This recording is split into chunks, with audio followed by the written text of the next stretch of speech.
Hey team, Mr. Darryl with here, Sensei T. This week we've been talking about defense. All right, so we've spent a lot of time talking about the different blocks and techniques that we can use to try to avoid getting hit. One request that we've had, or one thing that we've noticed with our sparring, is when someone who's a little taller or weighs a little bit more spars someone who's a little shorter, not quite as big, right? And the tall person either uses their height or their weight to become a little bit more aggressive with their techniques and not really give the person defending any opportunity to really block. So Sensei T and I are going to demonstrate a couple things here, a couple tactics that you can use when you're sparring someone who's got quite a difference on you. All right, so what we typically see when we spar, where Mr. Sensei T and I are sparring, right? The minute I start throwing techniques, he starts going back or he starts covering. Now you saw in this case, he put his head down. He was afraid of getting hit in the head, right? So he put his head down, tried to protect that. A lot of times you'll also see people start to lean back, right? I don't want to get hit, my hands are in the way. They start to lean back. The problem with this is, it didn't prevent me from hitting him at all, right? And with his head down, he can't see what I'm going to throw. So I could start hitting him right to the head, and he would never see any of that coming.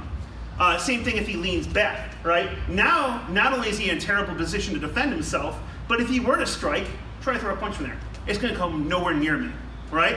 So Sensei T is going to demonstrate some tactics we can use when someone's a little bit aggressive. All right, so if I'm coming at Sensei T and I'm trying to use my weight and I'm coming at him, boom.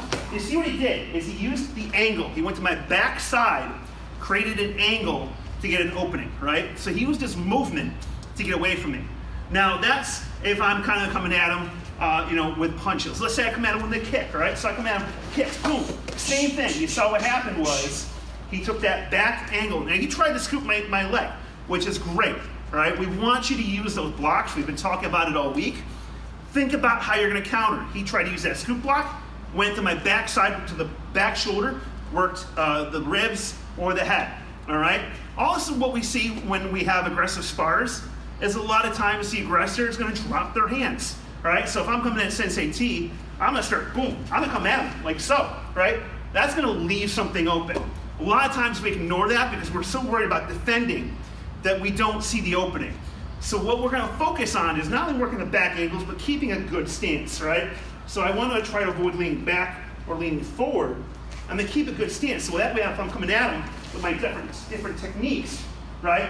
What you see is he kept his stance and he was ready to counter, all right?